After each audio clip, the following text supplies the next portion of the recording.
everyone, welcome back. Last time in our adventure, Silence and Endurial, we're going with Brita from the town guard to discover where the wrecking golem that Brita had invented disappeared to. They had a clue that it might have been taken to the Sapphire Covenant, a religious order of some sort within Gundamans. They went there, didn't see anything unusual, knocked at the door was answered by Vari, a cleric who had not noticed or heard of the golem. They claimed that they were home sick yesterday, and then they invited our small party in while they went to check on what was going on, or if anyone else had heard or seen tell of this golem. And we left with Endurial, Silence, and Brita standing and waiting in an atrium area. With that, let's get right into it. As Vari the cleric steps away to go ask other clerics of the Sapphire Covenant if they have heard of or seen this golem, Silence begins getting nervous. She was raised in a cult setting, which was restrictive. She feels a little uncomfortable here. It's nowhere near as oppressive as the environment she grew up in. However, she's beginning to feel a little bit uncomfortable. She also really wishes she could get to a place that's safer and not as publicly visible. She's concerned of her cult tracking her down. Her cult was called the Hives of Azerfon, so she's worried about that. Endurial had said she could offer her a place to stay and keep her safe. Endurial is, of course, having her own motivations of being curious what Silence is, what Silence knows, things like that. But Silence is nervous, and honestly, I wanted her to have a little more agency in this game. So, I am going to say that she is going to try to get Endurial to leave, or to leave herself. Actually, I don't think she's gonna leave because I don't want to just drop this story element. I'll have Silence go to Endurial and say, "Endurial, can we leave? Can we head out? I want to get to your home."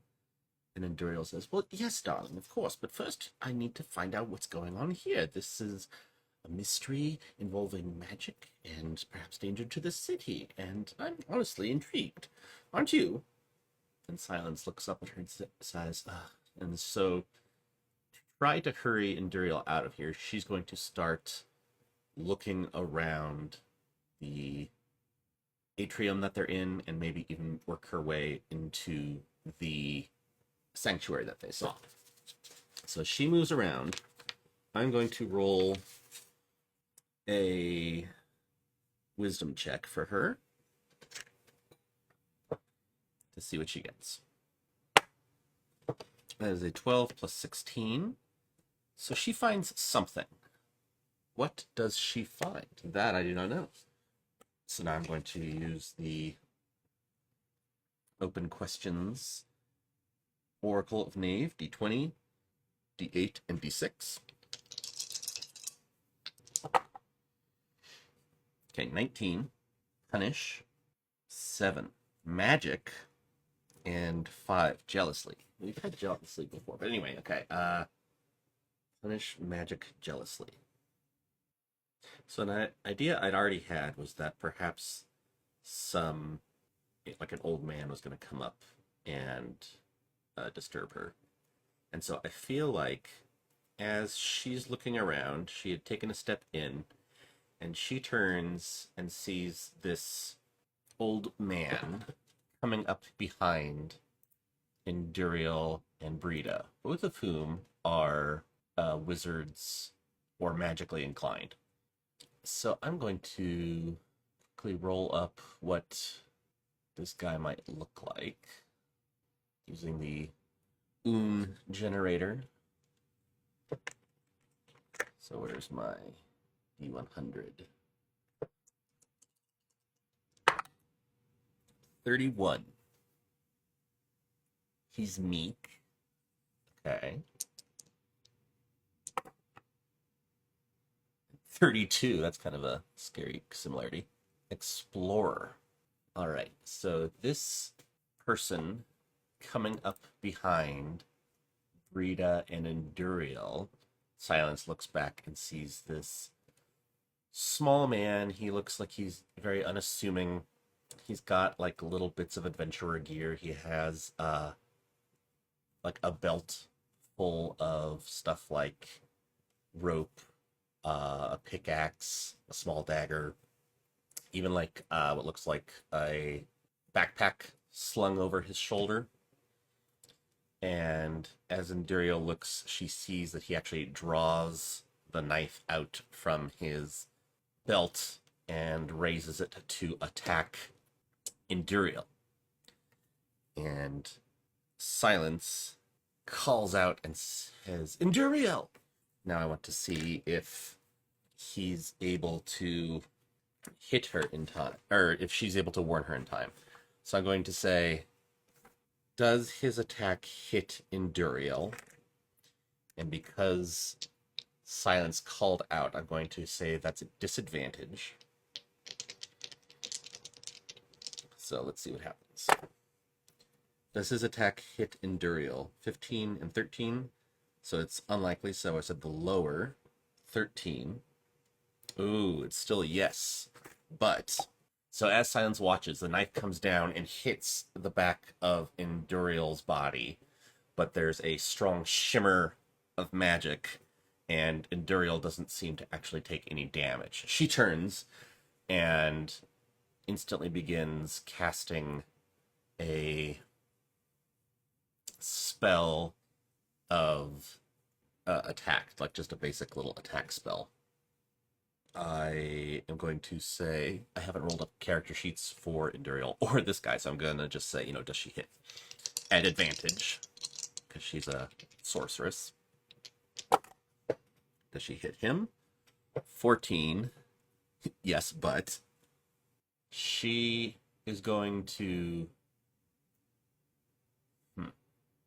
She casts what looks like some sort of fire attack. It hits him dead on, and yet he doesn't seem to take as much damage as he should. He definitely, acts physically hit, but he doesn't, go down instantly, like Silence at least would have expected from being hit with fire. With that happening, Silence is going to...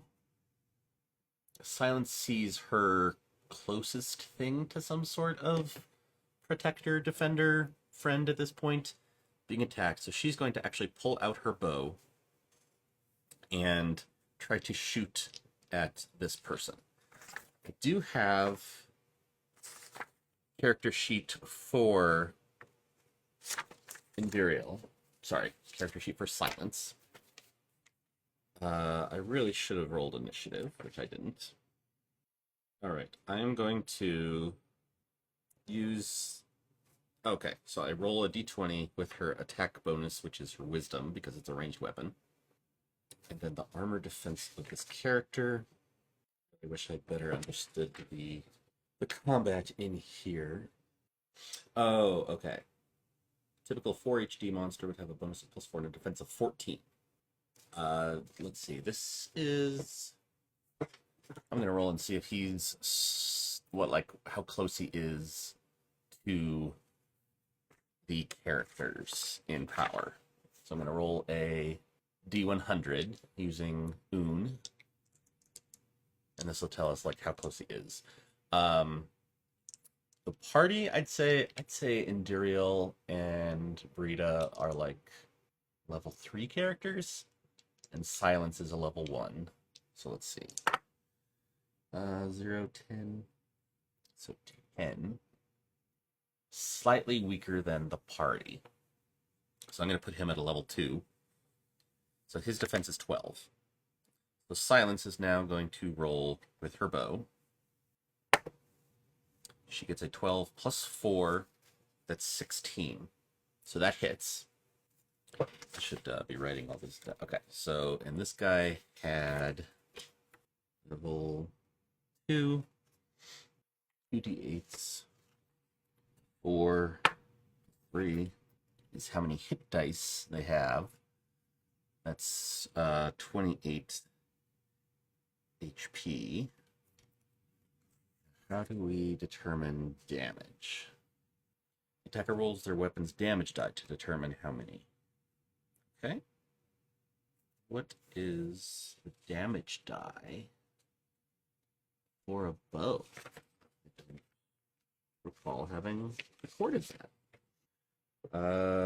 Bow, 2d6 damage. Oh, okay. So let's roll that. 7 points of damage. So just because of how the order of events happen, I'm going to say his initiative is first. Brita will then get to go next. Brita, I said, is level 2. And since she is a town guard, but also magically based, I'm going to say she has a mace. So she is going to attack, rolling a d20.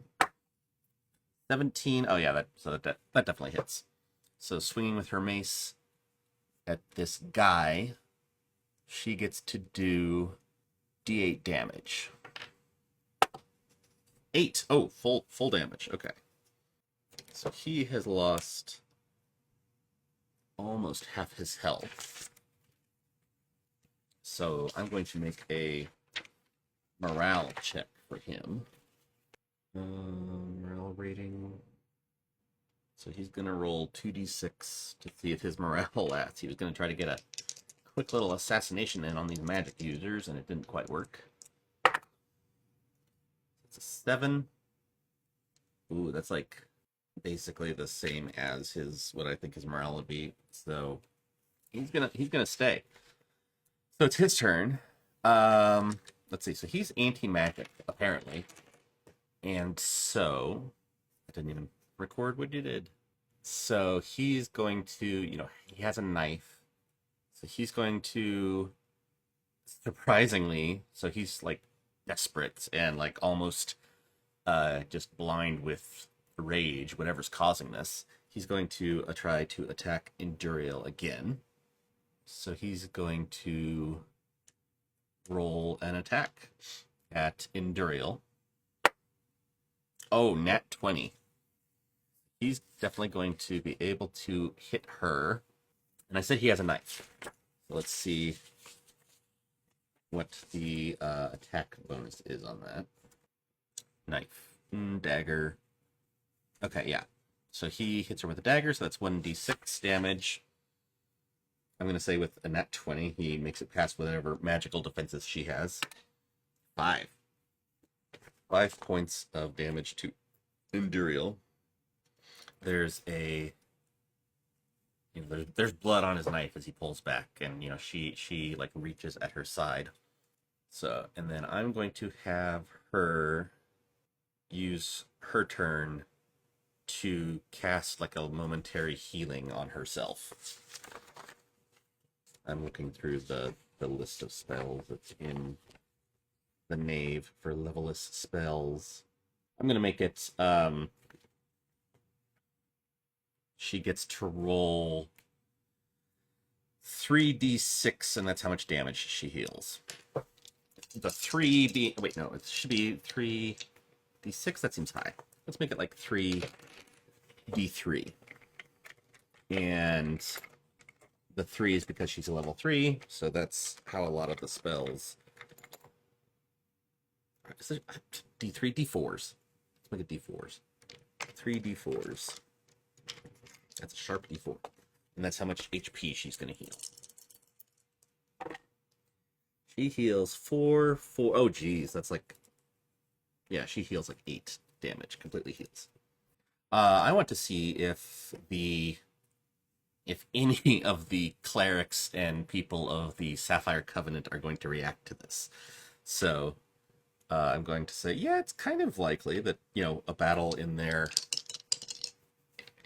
cloister is happening. So I'll see if anything happens. 20. Geez, yes. Okay, that is even... Yes, and.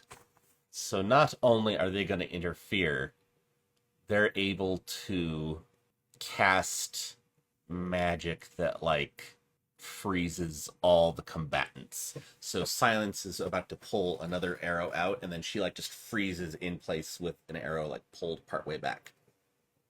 And you see that and she, even as that's happening, sees that Induriel, after having cast healing on herself, was raising her hand and she's stuck.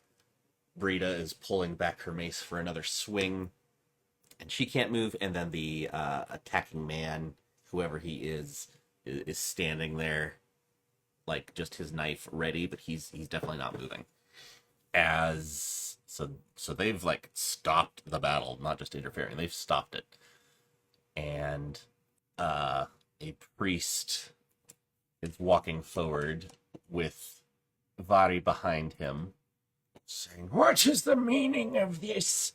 How dare you create violence here in our sacred place?" And they're all frozen. Can they still talk? I'm going to see if the people who are frozen in place from battle can talk. I don't know. I'm going to just leave it at a basic single die, no advantage or disadvantage. 20. Yes, and... Oh, okay. Yes, and... So it's like the most extreme version of they can. I'm going to say Induriel isn't only even able to speak, she's able to cast some sort of counterspell on what's holding her. So Induriel stands there. She's frozen, but she says something in an arcane language and is able to just apparently snap whatever spell is holding her. I don't think... Actually, let's see. Is she strong enough to free Brita and Silence? I don't think so. So I'm going to roll that at disadvantage. But, yeah, she definitely is. That was a 16 and an 18. So, yes, she's able to free them. She doesn't free their adversary. And so the magic holding them all in place stops, and Silence even feels herself like pulling her arrow all the way back. Like, it's just, she's continuing what action she was doing, even if her thoughts may have switched. She's still doing that. Fortunately, she doesn't let go. And Induriel says, "What is going on? Allow me to ask the same question. How is this man able to sneak in and attack me from behind?"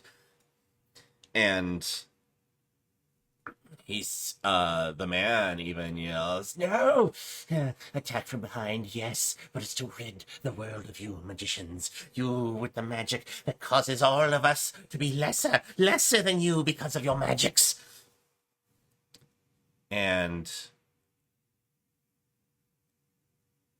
that's actually not the answer that any of them were thinking of. The older cleric of the Sapphire Covenant says, "What? You came in here to assassinate those who use magic? That's absurd. This whole place is guarded by magic, as you can see. How foolish must you have been to try such a thing, and not to mention foolish for the attempt to assassinate someone who uses magic in a magical place. But why rid the world of magic? Magic brings so much good to the world." So it said he was jealous, and he's already said it makes him feel lesser. So is he just a crazy guy with like no connection to other stuff? It sounds like it. Like, at first I was wondering, is this an assassination by some of the orders or cults that we've seen here before? But it sure doesn't sound like it. Well, although maybe he was influenced magically, even like his emotions riled up. So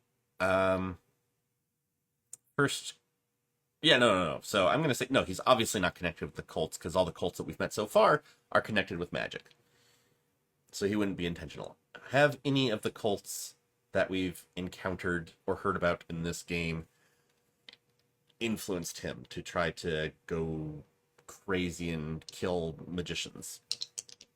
I'm really not sure about that. So let's just roll. 9. No, but So, cults have not influenced him. But, what could a but for that be? The cults have not influenced him. He's jealous. They didn't play on that. But there's some other strange influence in the city that sparked that. It's not just that he chose to go, that he just finally broke. It's something was influencing him. So he just starts babbling and raging. However, he's still locked up, and so the clerics of the Sapphire Covenant are able to grab him. Some of them tie him up. They actually send one person to go get the town guard. Well, actually, Brita is a town guard. And okay, so Brita's a town guard. Timnin had wanted to go with them to get away from his paperwork. And so as they're standing there, like momentarily trying to decide exactly what to do, Timnin comes jogging up because he knew where they were going. He had just been sent away to do something else. So Timnin's going to come up and say, "Oh, what's going on here?" And Brita says, "This man attempted murder on Induriel and probably me and maybe even the whole Sapphire Covenant. Take him back to the armory and we'll deal with him later." Timnin says, "What? You mean I have to just be the messenger boy again?" And Brita says, "Yeah, but at least this time you get to guard someone. So it's doing something more than just paperwork, right?" And Timnin kind of groans. He's like, "Okay, yeah, fine."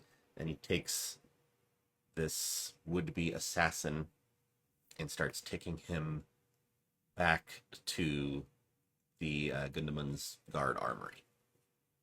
Now, with this dramatic confrontation having happened, that definitely will have brought this cleric over.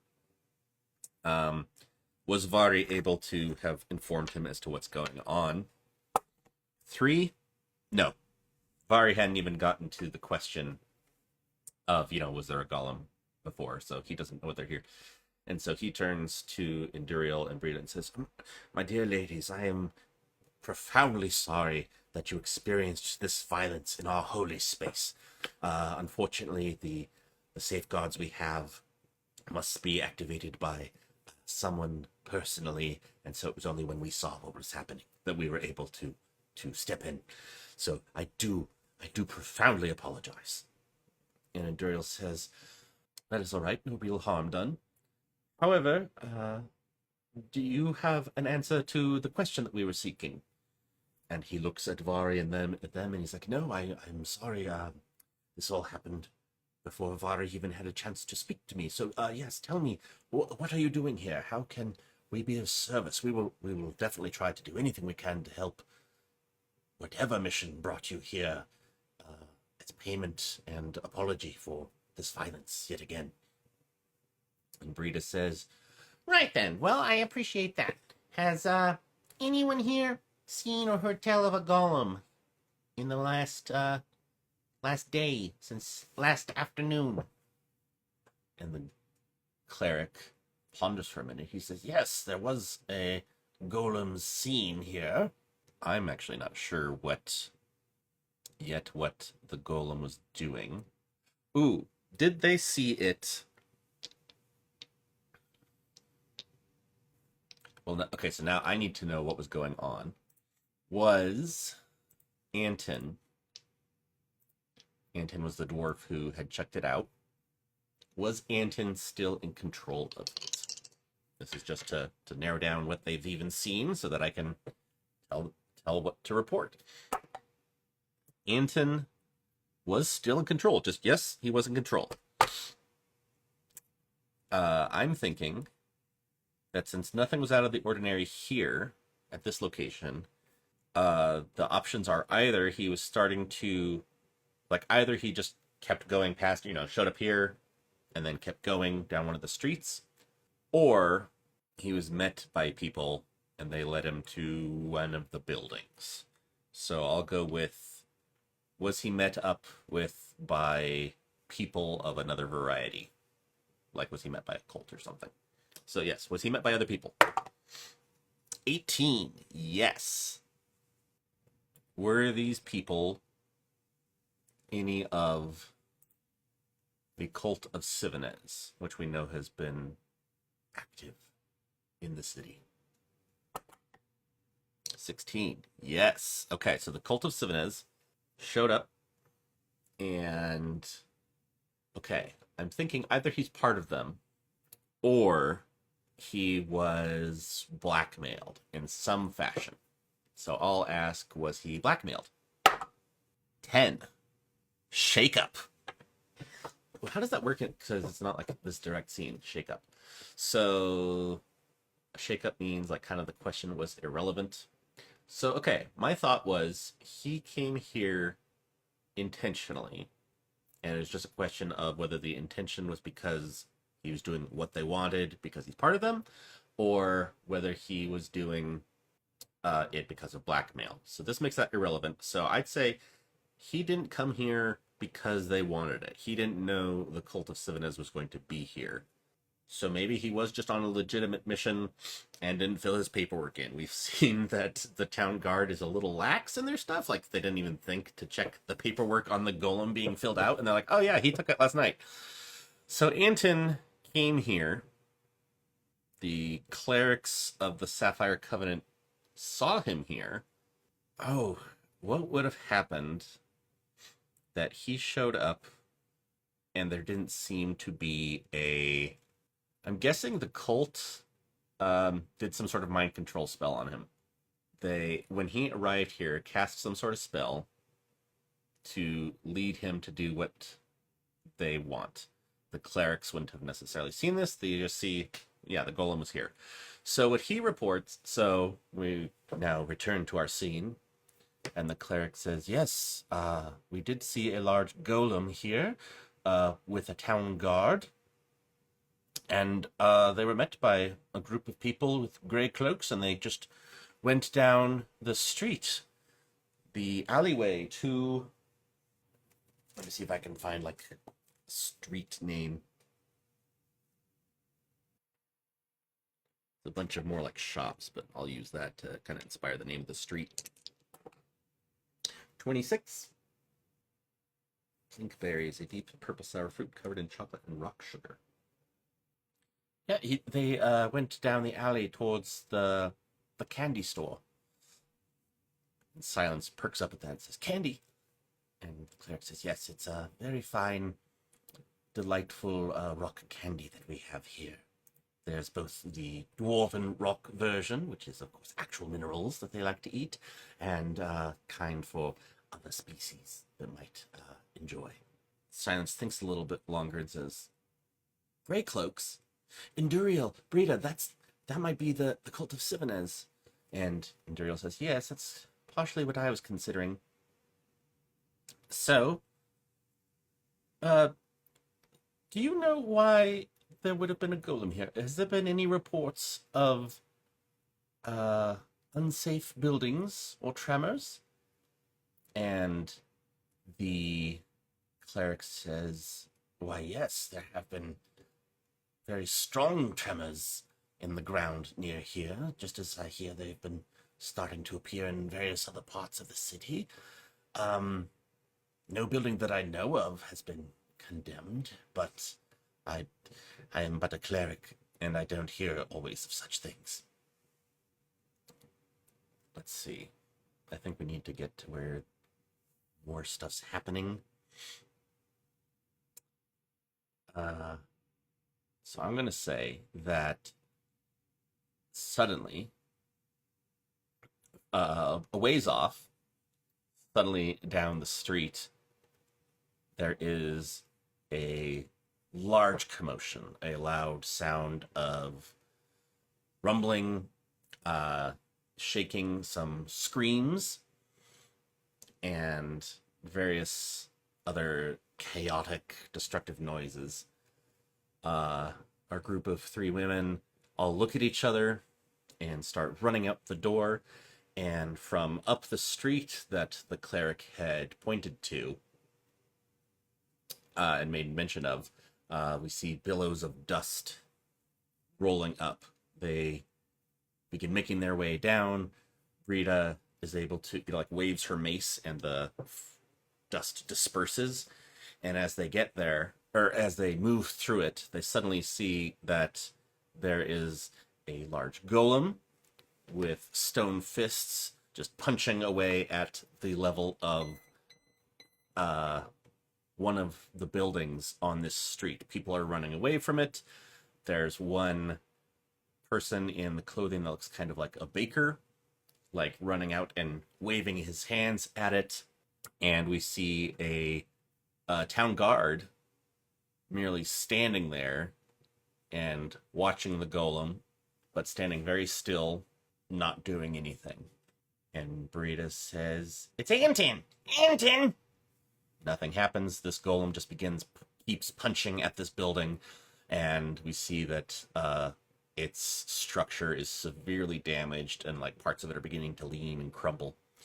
And what is this golem doing? Why is Anton just standing there? Probably brainwashed, but what is the purpose of this?